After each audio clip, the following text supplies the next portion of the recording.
Vale, ya creo que está grabando, pues vamos a comenzar. A ver, vale, vamos a ver. Esto, vamos a coger aquí y ajustarlo bien, vale, y bueno, vamos a ver.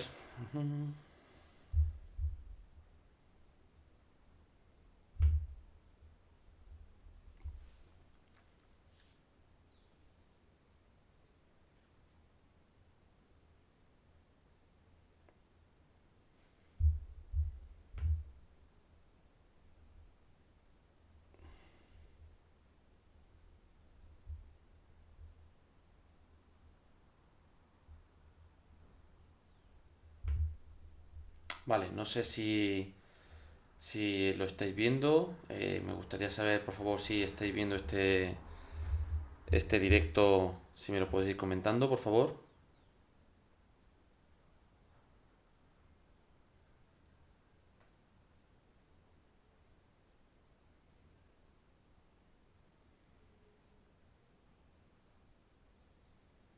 Ha cambiado bastante la configuración, sobre todo del directo. Y no encuentro, a ver. Vale, ya sí estoy viendo ya que hay gente conectada. Vale, quiero que me comentéis o que me pongáis alguna pregunta, por favor. ¿Alguna pregunta? Decidme si lo estáis escuchando todo bien. Si no se escucha.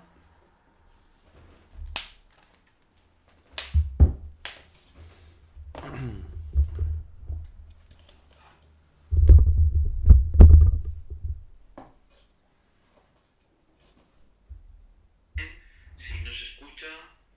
Vale, aquí desde mi móvil se aprecia bien.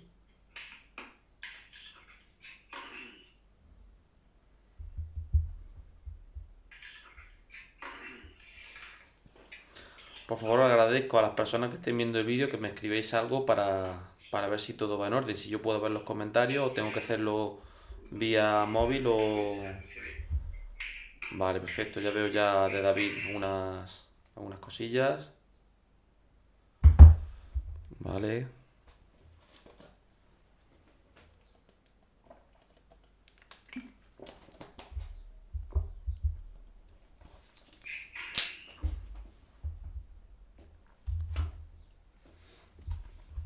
Bien.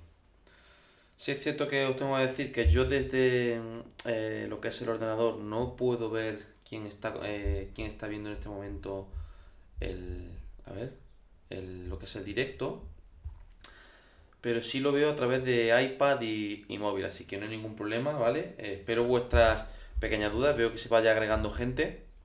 Como siempre, agradeceros muchísimo toda la muestra de cariño que veo por redes sociales, a nivel, sobre todo por privado. Agradezco siempre, por supuesto, que compartáis este directo, que esto que llegue cada vez a más gente y que luego no se diga que no se puede aprender de manera gratuita, que es una de las críticas que muchas veces escucho en determinados foros, pero luego a la hora de la verdad pasa esto, que hacemos directos, que se hacen cosillas y luego no se comparte gran parte del trabajo, de la dedicación que realizamos altruistamente y gratuitamente desde el ámbito de la divulgación. Vale, vamos a ver.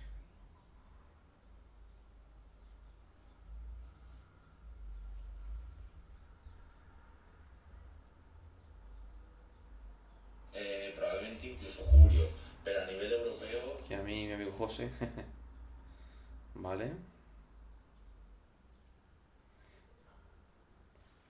Bien, chicos, veo que no sé si tenéis algún tema, alguna pregunta.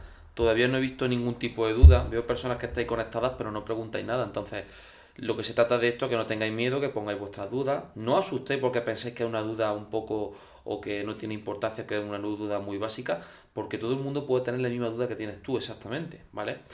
Aprovecho desde aquí también para todas aquellas personas de todo del campo que nos están viendo, de mi localidad, que aprovechen para preguntar, que muchas veces publicamos contenido en medios sociales, en periódicos, etcétera, contestando dudas y esto no tiene por qué ser solo un canal para deporte resistencia, pues muchas de las dudas que se plantean en deporte resistencia son muy válidas también para el ámbito fitness o incluso se pueden desmentir en muchas ocasiones.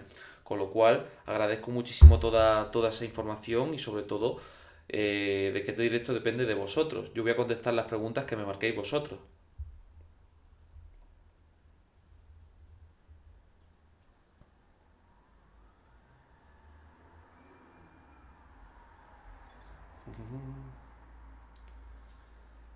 Vale, a ver. Vale, ponerme alguna cuestión más, alguna pregunta. Solo tengo el comentario de David ahora mismo. Tengo unos 16, unos 20, 16 ahora mismo, digamos, oyentes. Así que necesito por favor que por lo menos me digáis si se escucha perfectamente, si hay cualquier problema de audio o de vídeo, todo lo que se pueda plantear para que pues, pueda ayudar y sobre todo ya pues ver que todo va correcto y empezamos.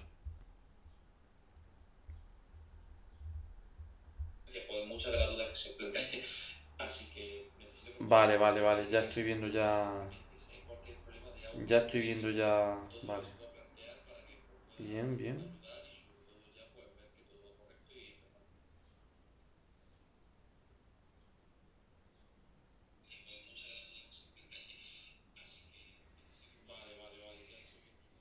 vale.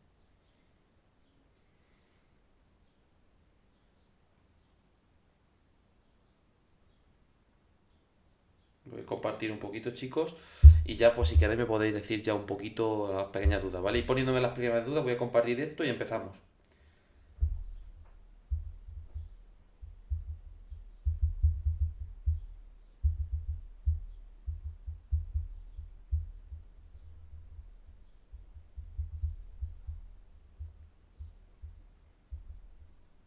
Vale.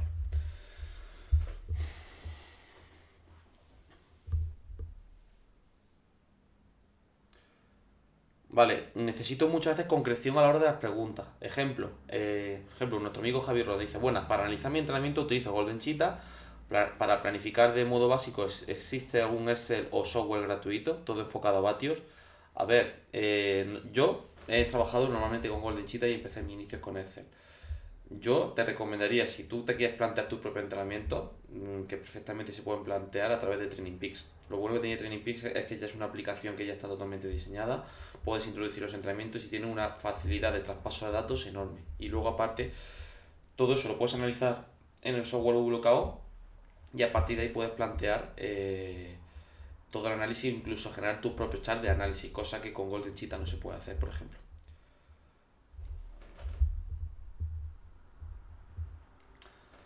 Vale, Jesús Catena nos pregunta, ¿qué es lo que nos recomiendas para estos días para practicar en el interior? Vale, mi recomendación principal, por un lado, es sobre todo individualización.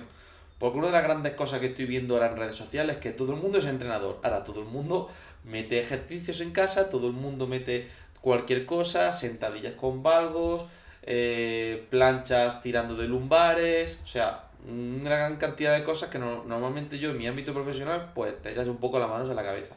Entiendo el contexto, entiendo que la gente pues, obviamente lo que es estar mínimo 2 semanas en casa le va a desquiciar un poco, pero sí es cierto que yo plantearía por un lado, en base al análisis o sobre todo un análisis de las fortalezas y debilidades de la persona, enfocar entrenamientos que vayan hacia esas debilidades. En el caso de ciclista, obviamente, la opción obligatoria va a ser el trabajo en rodillo. Habría que valorar cuáles son las métricas limitantes de ese rendimiento y en base a esas métricas ir trabajando. Luego habría otro tipo de componentes. Pues se podrían trabajar muchas metodologías relacionadas con la mejora de rendimiento. El trabajo de core puede ser una buena o excelente alternativa al trabajo de fuerza, pero siempre comentamos que ese trabajo debe ir seguido de una valoración funcional. Estamos ya hartos, o yo al menos estoy ya harto de ver muchos ejercicios, pero seguramente el 99% de la gente que estoy viendo en redes sociales no se ha hecho ningún tipo de valoración o evaluación. Con lo cual pues sería muy interesante plantear alguna estrategia de ese tipo o plantear al menos aquellos ejercicios que sepamos que no van a ser potencialmente negativos a medio, corto o largo plazo.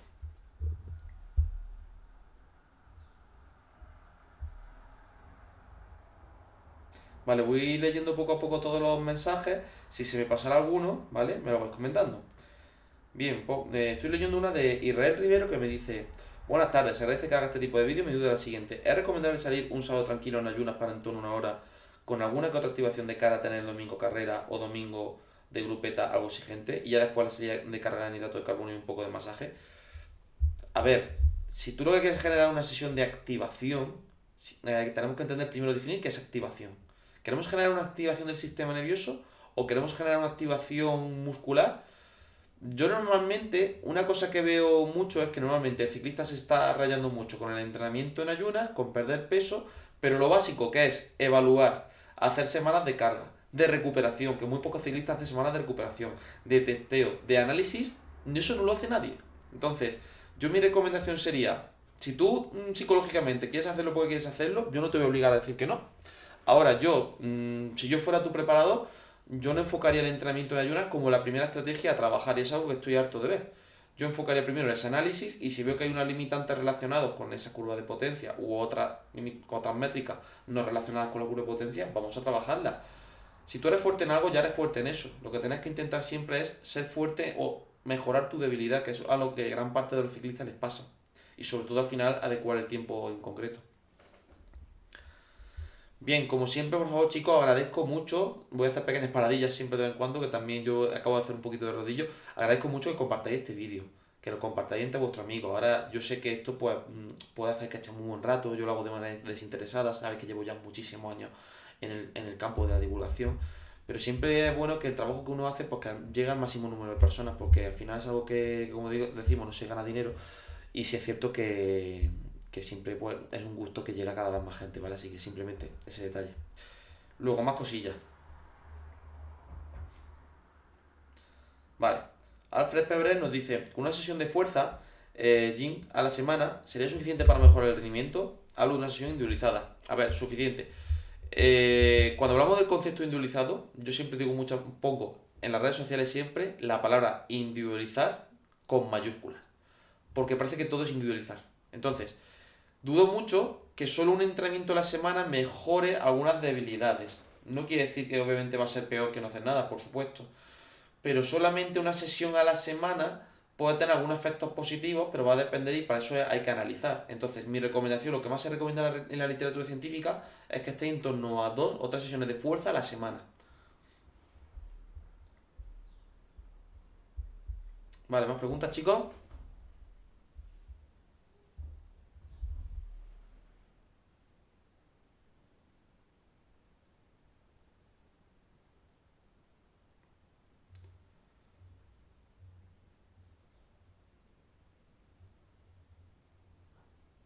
Vale.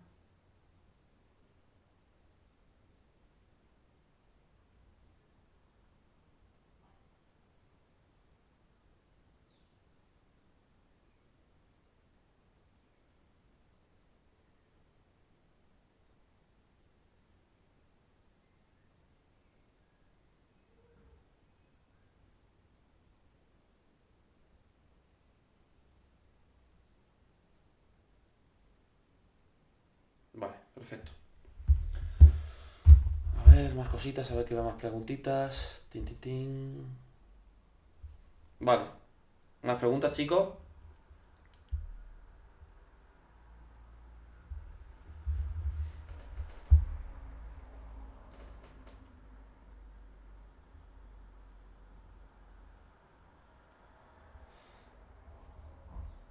Vale, no sé si queréis que hable en concreto de algún tema o que explique algún tema, por ejemplo. También puedo desarrollar algún tema en concreto. Algunas veces estáis algún deportista rayado sobre en torno a algún tema.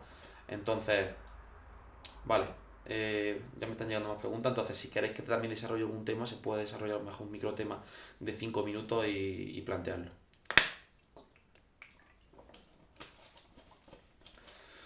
Juan Pedro Romero Cazorla nos pregunta, ¿rodillo en ayunas o no? ¿Y series o solo rodar? La pregunta está, ¿para qué?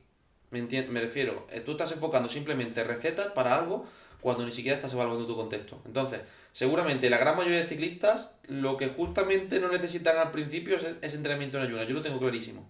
En la mayoría de mis deportistas nunca aplico esa estrategia normalmente porque hay otros puntos débiles más gordos que hay que trabajar antes que meter solo un entrenamiento en ayunas. La gente normalmente en cicloturismo lo que le sobra es trabajo de fondo y trabajo de base y todo lo que tú quieras en Z2 en Z1. Entonces, para mí el rodillo en ayunas no tiene mucho sentido a priori, ¿vale? No obstante, habría que valorar cuáles son los limitantes de cada deportista.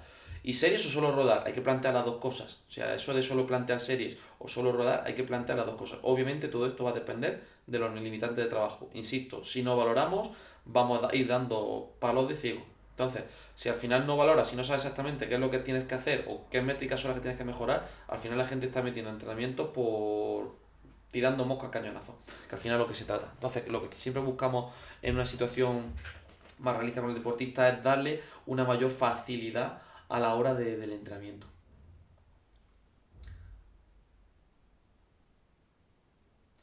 Si esta situación se alarga más de lo que nos está diciendo, cuando volvamos a la calle empezaremos de cero la gran mayoría, no, no tiene nada que ver. O sea, nunca, siempre que un deportista haga rodillo va a tener una serie de beneficios, ya sea el mantenimiento de la carga crónica, incluso hay muchas estrategias dentro del trabajo en rodillo que pueden ser útiles y nunca se va a perder o se va a empezar desde cero, ni mucho menos. Empezar desde cero es cuando se deja de entrenar totalmente, así que eso por descontado. Vale. Emilio Fernández nos pregunta, ¿qué pros y contras tiene plantear deshidratación controlada? A ver, pros y contras. Pro, puede ser una estrategia muy interesante para mejorar el hematocrito en sangre. Como siempre digo, contras, puede tener un problema en la recuperación intrasesión si no se controlan sobre todo los aspectos nutricionales y de hidratación posterior al entrenamiento. Puede ser una sesión que pueda generar cierto problema si no se cuantifica o controla bien las cargas en semanas y en meses, ¿vale? Entonces, para mí, yo por ejemplo, son metodologías que cada vez estamos introduciendo más cuando el deportista no tiene nada de tiempo. Es muy interesante. De hecho, tengo yo deportistas que lo estamos aplicando y en el 100% de los deportistas no está funcionando verdaderamente. Pero controlando muy bien las condiciones y sabiendo por qué tenemos que hacerlo y cómo hay que hacerlo. Ojo, e insisto en eso. Israel Rivero nos pregunta, cuando se dice que se debe comer por gramo de hidrato de carbono por cada kilogramo de peso ciclista, ¿se refiere a pasta cocida o sin cocer? A ver, cuando se habla de gramos por kilo de peso se habla normalmente en torno a entrenamientos, ¿vale? Estas dudas principalmente las va a resolver mejor mi compañero Gabriel Busquet, ¿vale? Ya que yo no soy el profesional en nutrición que pauta la nutrición de mi deportista. Puedo dar algunas recomendaciones, pero normalmente esas dudas yo animo que sigáis a Gabriel Busquet o mi amigo Raúl Celtrán, por ejemplo, que os va a ayudar mucho a cuestiones prácticas cómo hacerlo. De hecho, recomiendo un webinar, varios webinars que tenemos de nutrición junto con Raúl y en concreto el último Raúl que tiene con Eva Arguedas, ¿vale? Es un webinar muy interesante y que es muy económico. La verdad que para mí son súper económicos los webinars que están lanzando en su plataforma y son webinars que llegan a todo el mundo. Así que, por mi parte, recomiendo eso. Vale. Estoy viendo que me están haciendo muchas notificaciones, perdona. A ver.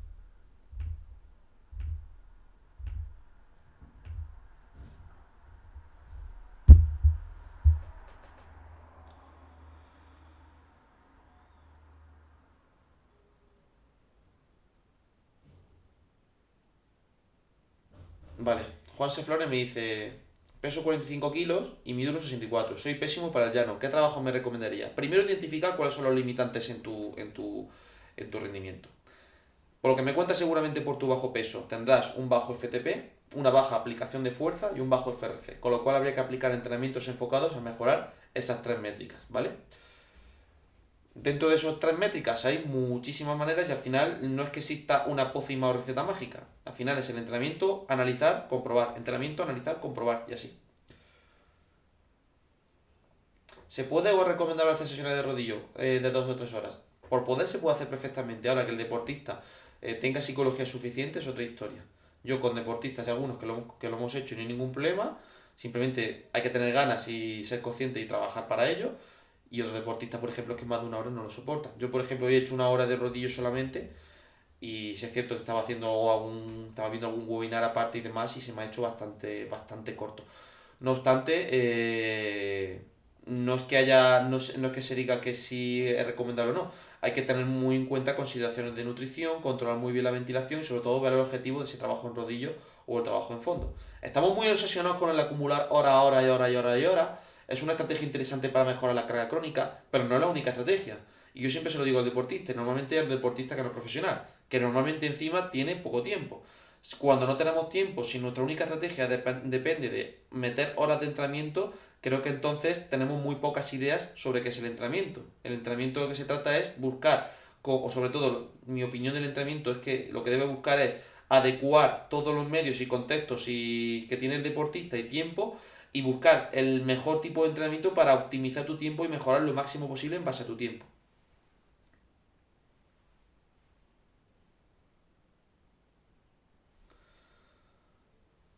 Vale, Jesús Catena nos pregunta, conozco y tengo muchos amigos que me dicen que soy escalador, él se dice que es rodador, ¿vale? Entonces, a ver, perdona un momentillo. Uy, no quiero salir de esta página. Vale. Bueno, con lo que estaba comentando. Conozco y tengo muchos amigos que dicen que soy escalador, yo soy rodador. En fin, ¿podría explicarnos de verdad cómo podemos saber si escaladores o rodadores? Bien, aunque no puedo compartir la página o no puedo compartir mi escritorio en este momento, me digo el escritorio del ordenador, a ver si os vais a pensar que es el escritorio de mi despacho. Para definir cómo es un deportista, cómo es el perfil de un deportista, tenemos que monitorizar cómo es la curva de potencia. Software como WKO5, por ejemplo, ya tienen unas catalogaciones en función de dónde tienes tu perfil de potencia y te dice si eres escalador, si eres contrarrelojista, sprint, etcétera. ¿Quiere decir esto que tú seas así de nacimiento y ya no haya marcha atrás? No. Te está enfocando en un perfil tipo en base a tus datos, pero esto no significa que tú no puedas mejorar tus cualidades de escalada, tus cualidades de contrarreloj, tus cualidades de potencia, etcétera. Al final lo que hacemos con esta visión del entrenamiento es cuantificar y controlar o saber qué perfiles o qué métricas son las que tenemos en un deportista y a partir de ahí vamos trabajando.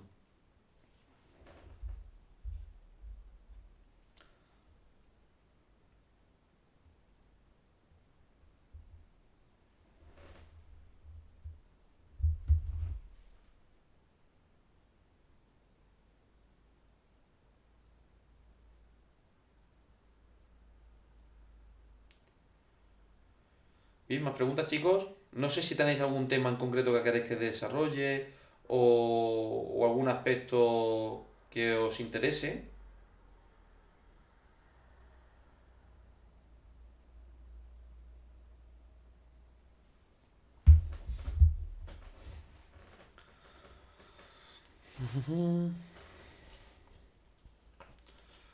José Flores nos pregunta, ¿en este tiempo de coronavirus se puede salir a entrenar? Mi recomendación es que no se salga al exterior a entrenar. De hecho, muchos de mis deportistas que me están viendo aquí vieron ayer como me tiré todo el día prácticamente cambiando todos los entrenamientos que teníamos de trabajo fuera para que tuvieran mínimo 2 semanas de trabajo en rodillo y a partir de ir, junto con el análisis de datos y la comunicación que tuviéramos esta semana, ir planteando ya el trabajo de la siguiente semana. Con lo cual, y aparte también por orden también del gobierno, no se debe salir fuera de vuestra vivienda, ¿vale?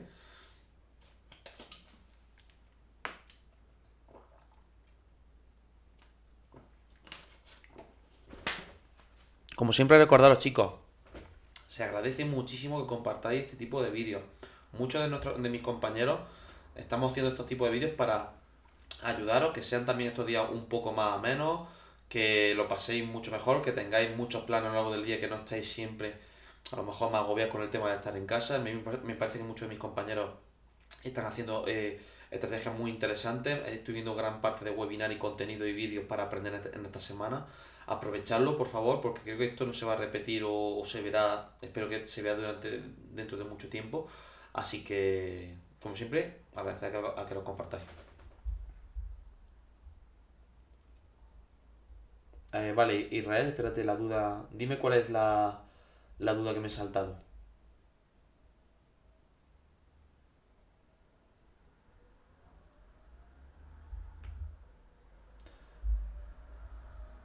Vale, creo que he contestado tanto la duda del entrenamiento en ayunas, es decir, normalmente lo he comentado anteriormente, no suelo recomendar entrenamiento en ayunas como una sesión de activación. Me parece que hay estrategias nutricionales más interesantes que el entrenamiento en ayunas para ciclistas que están comenzando o ciclistas que llevan poco tiempo entrenando. Y luego lo de la carga de hidratos con un poco de masaje es que depende, o sea, os estáis centrando muchas veces en metodología cuando no valoráis qué hacen esa metodología. Entonces, mi crítica siempre al respecto es dejémonos de metodologías y analicemos qué está pasando verdaderamente. Porque muchas veces estamos planteando entrenamientos, yo me estoy harto de ver entrenamiento en ayunas por todos lados y te encuentras con ciclistas que sí, cada vez aeróbicamente son a lo mejor un poquitín mejores, pero no os dais cuenta de que un deportista no revienta porque es más aeróbico, revienta porque tiene FTP, porque tiene FRC, tiene un time to exhaustion un poquito regular, el consumo de oxígeno no suele ser del todo bueno, entonces eso va a delimitar más el rendimiento a corto plazo que el trabajo de capacidad aeróbica que va a depender también de más aspectos.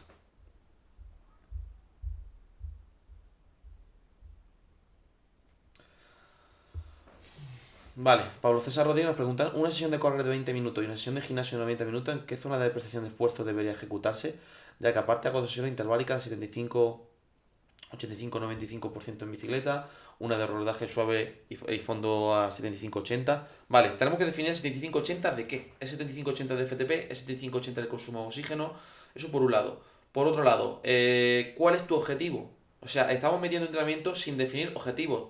Hay un gran problema en el ciclista hoy en día y es que no definís objetivos. Primero, definid objetivos. Cuando se definan esos objetivos, vamos a seleccionar los medios de trabajo para esos objetivos y a partir de ahí vamos a evaluar constantemente si estamos cumpliendo esos objetivos. Entonces, no te puedo recomendar que esté bien o está mal. Y luego, lo del RP es un poquito relativo, porque en base al porcentaje de lo que te he dicho, van a haber unas RPs distintas u otras. Si es un RP en torno a un trabajo aeróbico, lo vas a tener en torno a una sesión de 5 o 6 en la escala 10 de RP, por ejemplo.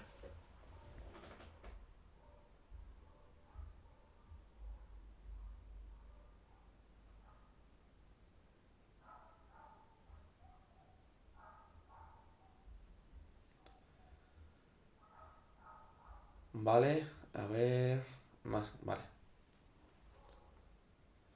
Para las sesiones de FRC de 30 segundos, que buscamos con la recuperación de 2 minutos, 3 minutos, 5 minutos? Lo que estamos básicamente es adaptando recuperaciones completas e incompletas para que podamos mejorar la aplicación de fuerza.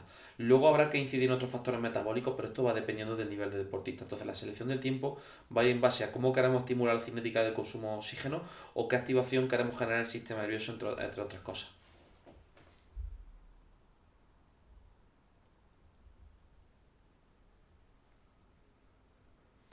Vale, también hay gente que me está viendo de Latinoamérica, ¿vale? Recordaros que nosotros aquí en España tenemos ahora mismo una restricción en cuanto a la salida.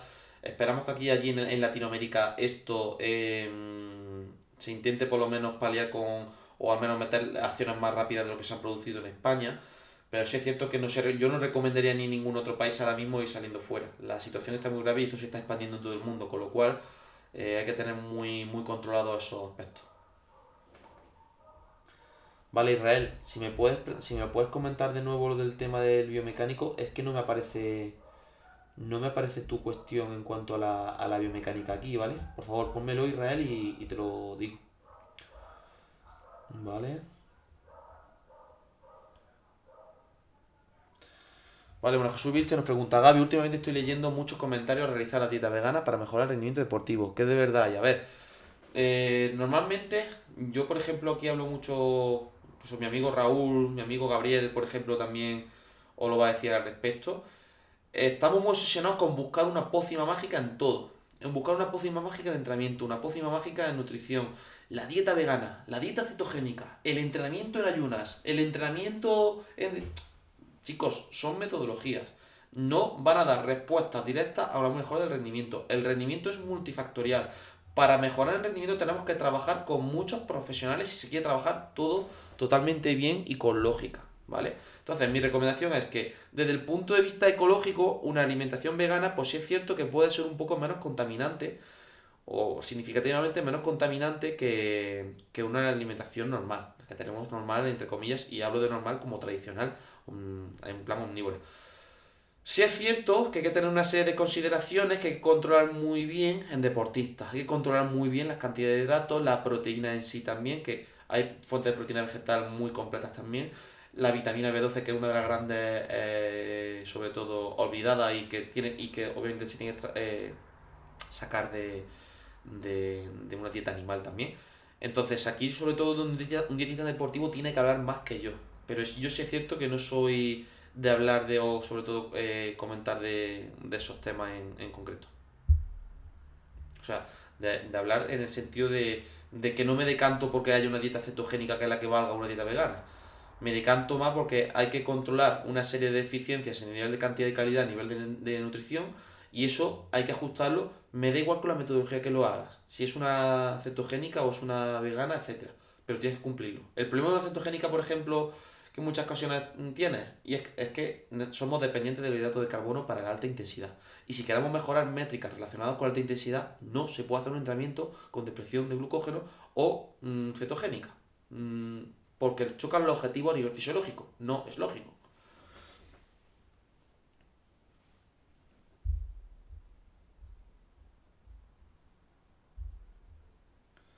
Vale, Jesús Catena nos pregunta, tengo muchos amigos obsesionados con el peso. Por cierto, aquí hay alguno que le dirías. Mi recomendación, o lo que yo veo cuando yo analizo muchísimos datos de deportistas, es que hoy en día el gran limitante del deportista no es el peso. No es el peso. O sea, estoy muy harto de encontrarme con ciclistas de bajo peso que justamente su limitante es que no son capaces de aplicar fuerza. No tienen trabajo de fuerza. E insistamos, el deportista, está claro que un deportista más liviano tiene que generar menos potencia para ir más rápido que otro. Pero lo que no se da cuenta la gente es que un ciclista que tenga más peso puede aplicar también una mayor cantidad de potencia. Y si aplico una mayor cantidad de potencia, puedo seguramente compensar el que yo tenga un exceso más de peso. De hecho, a muchos de mis deportistas le estamos trabajando últimamente en metodologías para la ganancia de peso. Y aplicamos trabajo de fuerza, trabajo de redactación, análisis de datos y comunicación.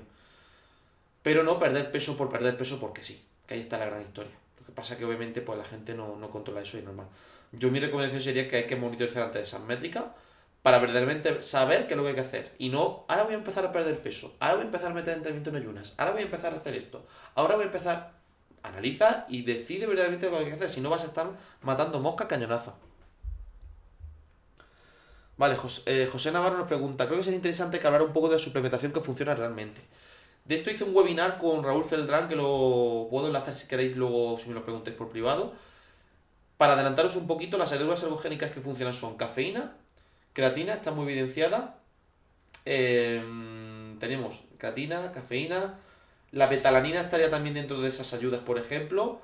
El zumo de remolacha o el extracto de remolacha se está hablando últimamente. Hay artículos que te evidencian que sí, artículos que te evidencian que no.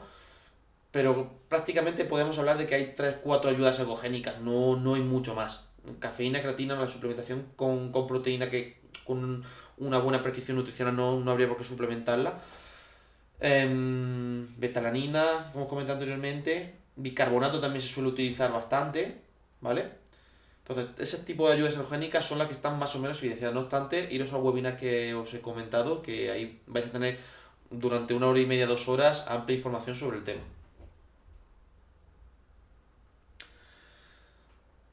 Juan Sofrano dice, igual no tengo rodillo para quedarme en casa y entrenar, ¿qué hago? Pues tendrías que plantear los entrenamientos que se pueda plantear en base a tu contexto. Intentaría buscar un rodillo, si no puedes salir fuera y no tienes rodillo, pues no vas a poder montar en bicicleta y entrenar, pues al final vas a tener que hacer algo de core o algo de trabajo de fuerza. Pero siempre insisto que la clave al final hoy en día es la valoración y la individualización real.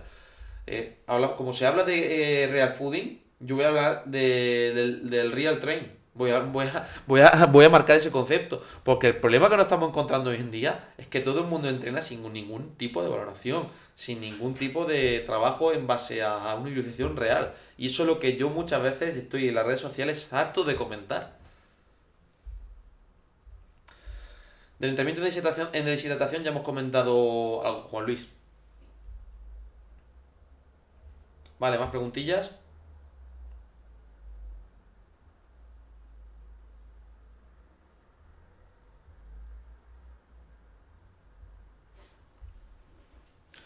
Insisto mucho, chicos, como siempre, agradezco mucho que compartáis este tipo de vídeos, preguntas, dudas. Luego no quiero ver a gente que me vea la cicloturista y que me diga que va como un pollo sin cabeza, que no entiende nada, que esto es muy complicado. O sea, creo que lo estoy poniendo muy en bandeja para ayudar mucho a muchas personas de manera desinteresada, ¿vale?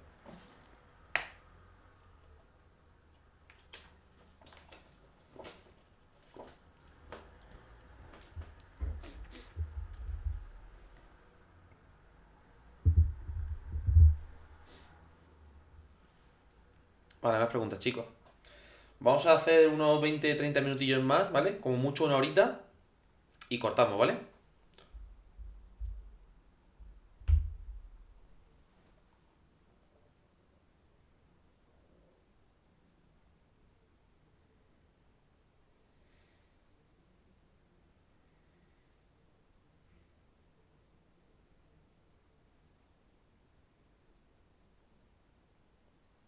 Veo ya que a la gente se le olvida preguntar o...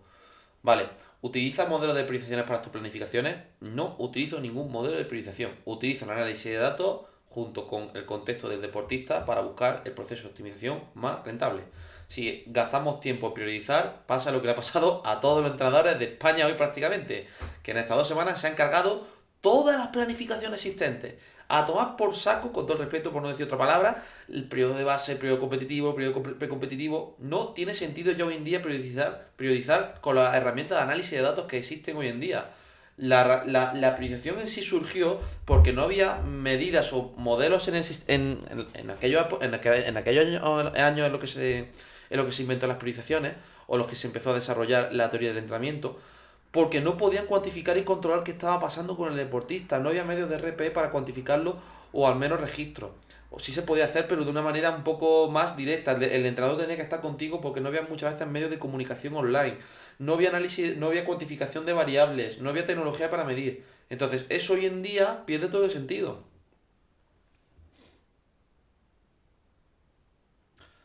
Bueno, para un mantenimiento para estos días, ¿qué sería mejor? ¿Ruta de escalada o llaneo? Tengo rodillo y bicul. Pues va a depender muchísimo de tus niveles, sobre todo previos a lo que has hecho. Es decir, no es que sea llaneo o subida, va a depender, entre otras cosas, de qué potencia realizas en base a tus métricas individuales. Es decir, perfectamente una ruta de llano puede ser igual que una ruta de subida si controla bien los rangos de potencia, que obviamente en el llano va a ser la percepción de esfuerzo más elevada. Y por otro lado, va a depender de la cantidad de volumen de entreno e intensidad que se meta. Entonces, la palabra mantenimiento depende muchísimo. Yo cuando se habla de gimnasia de mantenimiento, entrenamiento para... No creo en el concepto de mantenimiento. Siempre hay una oscilación positiva o negativa, entre comillas, de las variables o métricas del entrenamiento. O sea, cualquier persona cuando le enseñas su historia de entrenamiento, te das cuenta de que nunca hay un mantenimiento. Existen mantenimientos cuando no se testea. Pero no porque no se produzcan esas oscilaciones, sino porque no se testea y los software interpretan que hay un mantenimiento.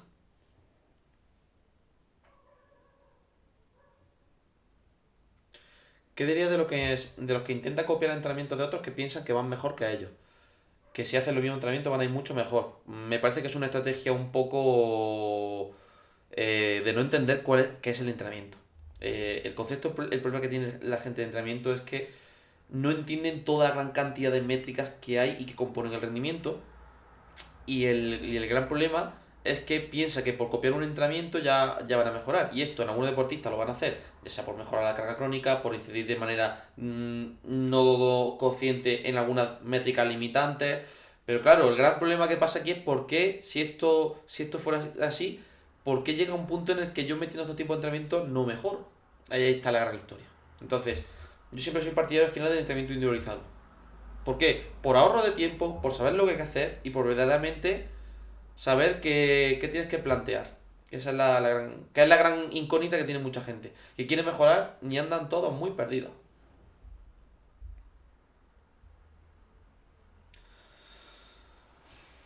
Javi Velardo pregunta, conociendo el VT1 y VT2, ¿se podría plantear algún entrenamiento para mejorar V2 Max? Sería interesante monitorizar dónde está el V2 Max y se puede plantear. Pero yo también me gustaría o sería interesante saber dónde está ese V2 Max. Entrenos por semana para un buen mantenimiento va a depender mucho, como hemos comentado, del entrenamiento previo. Es decir, de qué carga crónica llevas antes de todas estas 2 semanas o más tiempo que vamos a llevar en ese aspecto.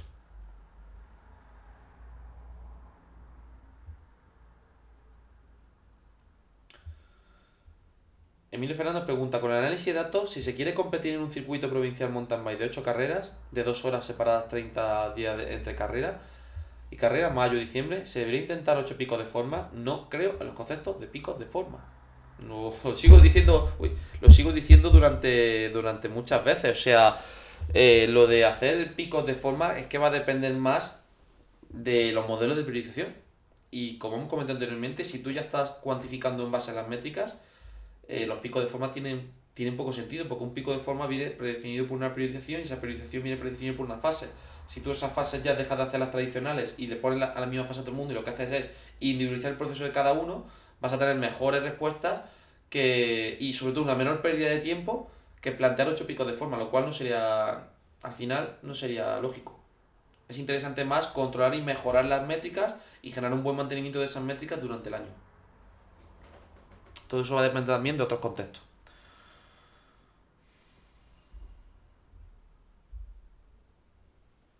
Pablo César Rodríguez nos pregunta, corro medias maratones de mountain bike. A ver, un momentito.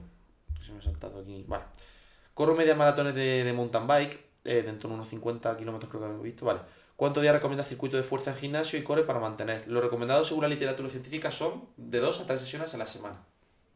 Nosotros personalmente en Clínica Luis Baño donde trabajamos, mínimo los deportistas plantean 2 sesiones a la semana de trabajo de fuerza. Ahora, modulamos mucho los contenidos, cargas y momentos de trabajo de fuerza dentro de la temporada.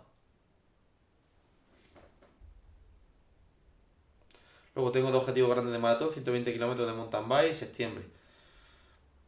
Al final está muy bien que digáis distancias, pero si no controláis verdaderamente cuáles son los limitantes o necesidades que nos vamos a encontrar en una carrera aquí y no monitorizáis vuestros niveles aquí, al final estáis aquí matando el tiempo, acumulando horas de entrenamiento, carga crónica y luego al final llega a lo mejor una métrica que es, por ejemplo, hablo de FRC, que a lo mejor es interesante o muy recomendable en media maratones y resulta que estás liado a echar horas, horas, horas y horas y horas y llegas aquí y no has trabajado lo que te va a demandar esto. Eso es a lo que me refiero, tenemos que individualizar esos aspectos. Vale, chicos, vamos a hacer 20 minutitos más y acabamos.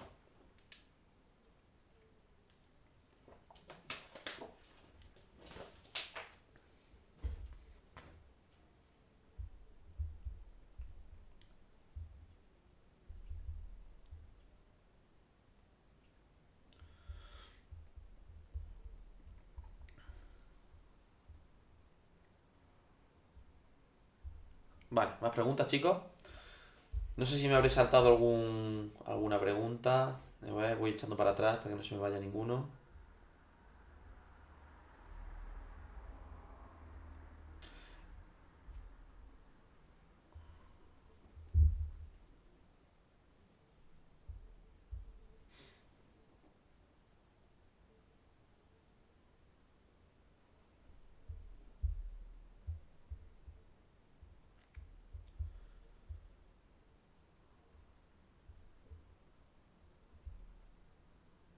Vale.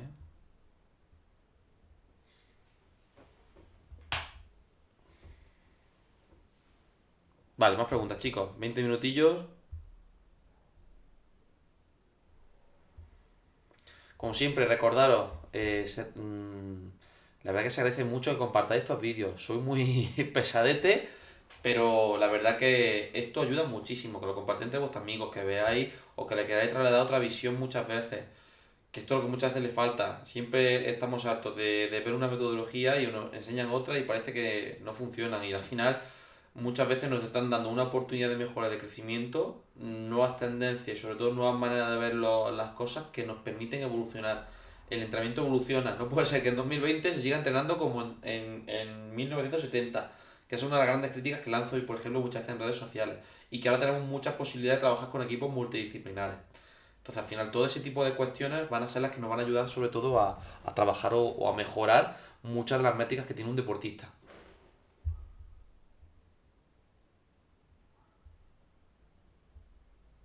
Vale, ¿más preguntas, chicos? Ah, vale. Acabo de ver otra pregunta que es, ¿qué opinas de la hipoxia intermitente con máquinas en deportistas amateur?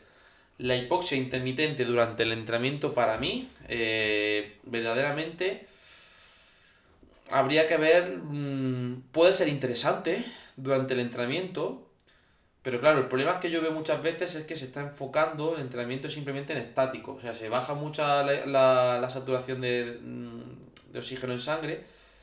Puede ser interesante, puede ser interesante. No obstante, es lo que yo digo, riesgo, coste, beneficio. ¿Cuánto me cuesta a mí utilizar una tecnología de hipoxia en amateur? ¿Cuánto me cuesta a mí utilizar otro tipo de tecnologías que me obtengan, o sobre todo medios que me obtengan ganancias similares? Esa es la gran cuestión. Puede ser interesante.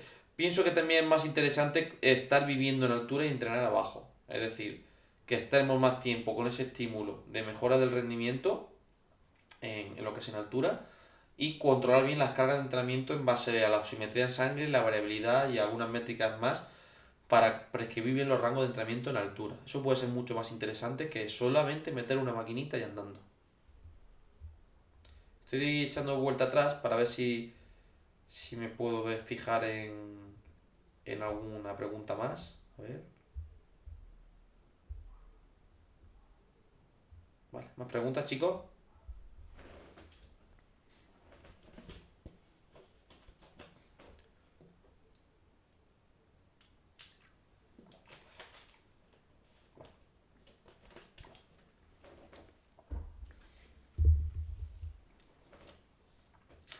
También, por supuesto, se agradece los me gusta, ¿eh? Que muchas veces lo comentamos en las redes sociales, se agradece mucho me gusta, que lo compartáis, ¿vale? Todos estos contenidos parece que no, pero... Ah, por cierto, estoy grabando también este vídeo, se me había olvidado comentároslo, lo subiré a mi canal de YouTube, así que lo tendréis ahí también luego por si queréis revisarlo más un poquito en profundidad o pasarlo a vuestros amigos. Así que nada, espero que os esté gustando mucho esta iniciativa. Vale, como veo que estáis ya preguntando un poquito menos, sí es cierto que si queréis hacemos unos últimos 5 minutitos, cortamos ya el directo, que vamos a estar ya en torno a unos 50 minutos y ya con lo de hoy más que suficiente.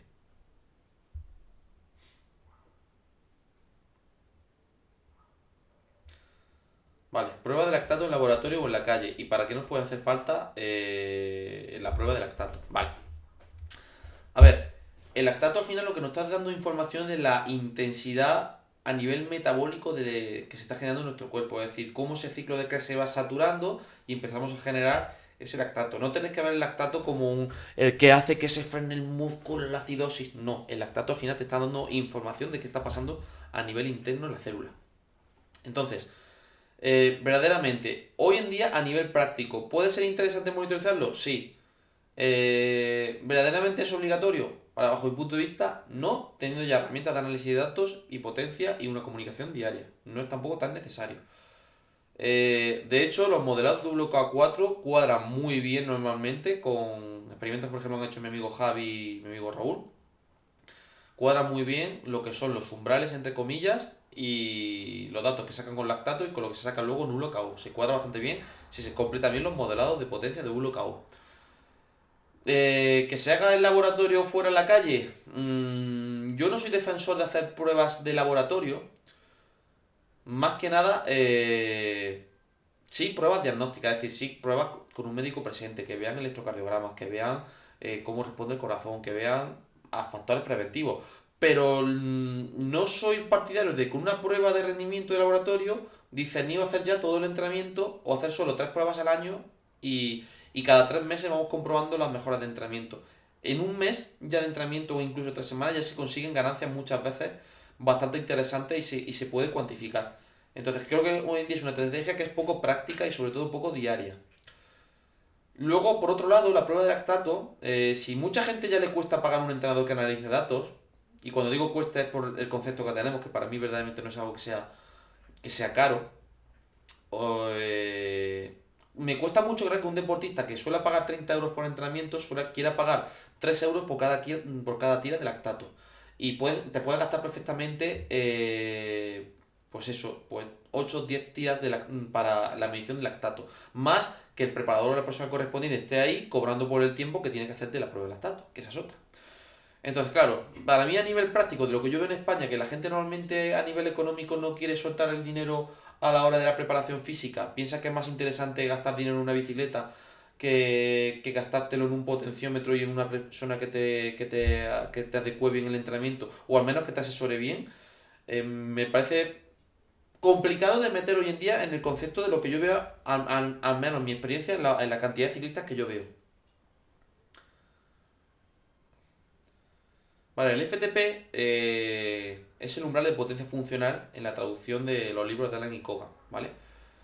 Sería para que lo entendamos un tipo de métrica que se sitúa por encima un poco del máximo estado estable del lactato.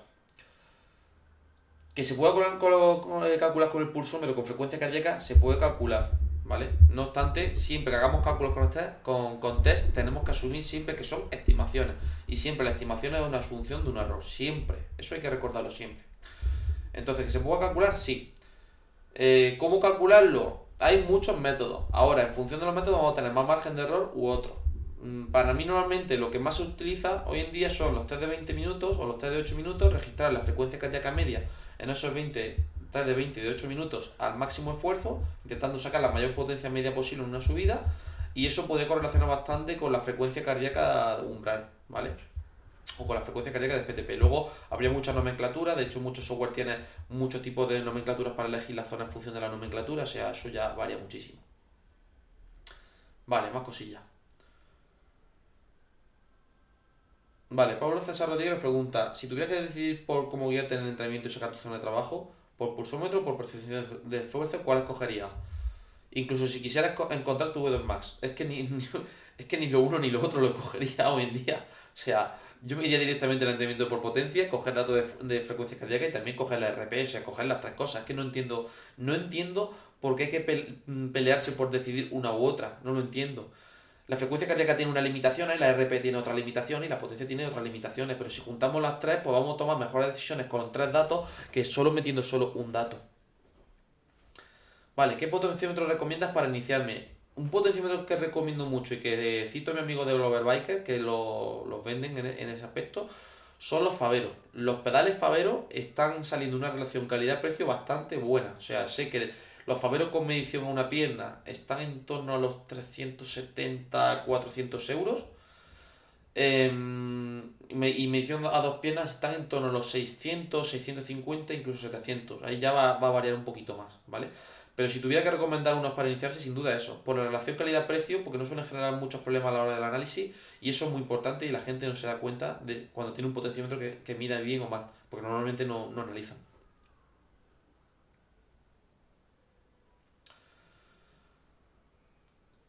Daniel Rodríguez nos pregunta, ¿por qué me cuesta llegar a mantener cierta pulsación en el rodillo y en la calle sin problemas? Porque en el rodillo hay variables como la deshidratación, la temperatura, la ventilación, que pueden afectar tu propia regulación de esfuerzo, tu estado también mental, entre comillas, que pueden afectar a esa dinámica de la frecuencia cardíaca.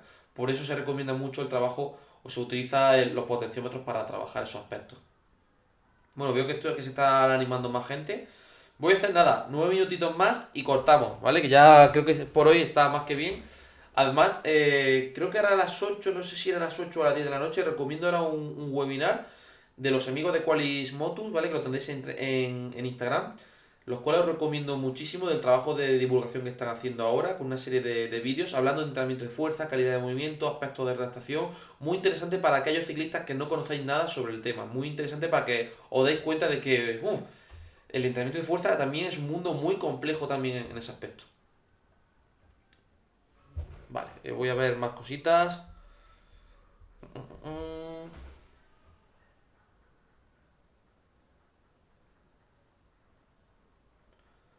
Vale, más dudas, chicos.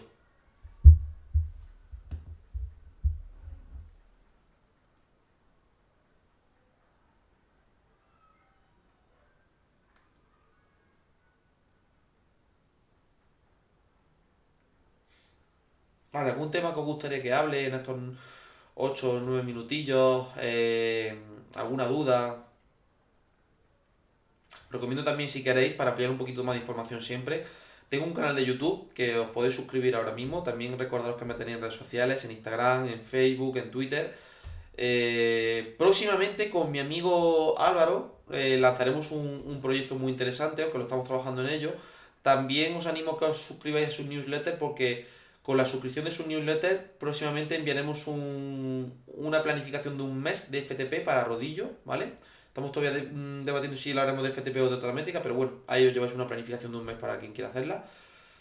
Más cositas, más cositas. Luego con mi amigo Chema Árguedas también haremos algún proyecto junto con mi amigo Javi y Raúl. Todavía no podemos develar el qué, pero os va a gustar mucho.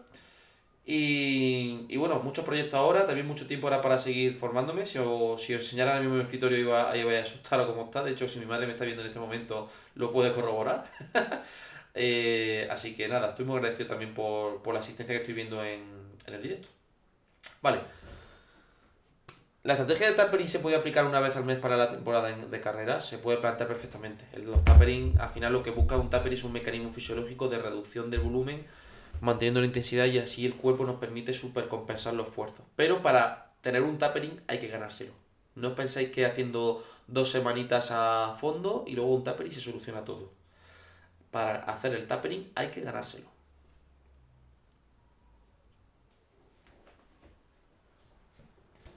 Vale, ¿más dudas?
Israel, no entiendo lo del enlace de polis. Defíneme un poco qué es eso.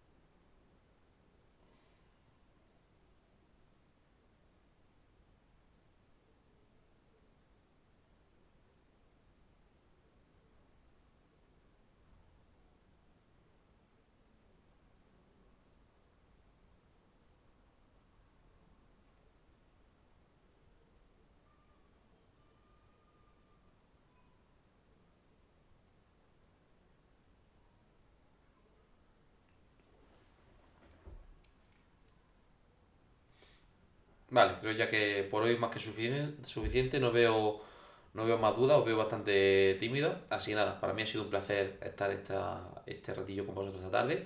Espero que os haya gustado muchísimo. Como siempre, compartir el vídeo y los contenidos, me tenéis en redes sociales. Iremos sacando más contenido poco a poco. Y si nada, si algún día queréis algún vídeo en directo o que prepare algún tipo de vídeo grabado, me lo podéis decir sin problema y se puede estudiar el caso, ¿vale? Así que nada, un abrazo a todos chicos y espero que os haya gustado. Bueno, espera. Estoy viendo lo de... Perdona.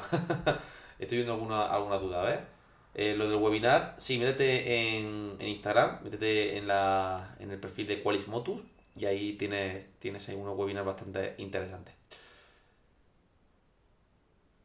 A ver, más que los efectos del drift cardiovascular sobre la potencia es cómo la potencia interviene en el drift cardiovascular, ¿vale? Entonces esto es muy interesante para deportistas que tienen poca capacidad aeróbica. Deportistas que ante una potencia dada aumentan mucho la frecuencia cardíaca son los que tenemos que ir metiendo más trabajo aeróbico hasta estabilizar y mejorar más esa capacidad aeróbica. Ya está. Por mi parte, nada más. Ya he respondido esa última duda. Así que nada, espero que os haya gustado. Que estéis medianamente bien en esta semana, ¿vale? Así que nada, nos vemos por las redes sociales. Lo que necesitáis, estamos en contacto. Adiós.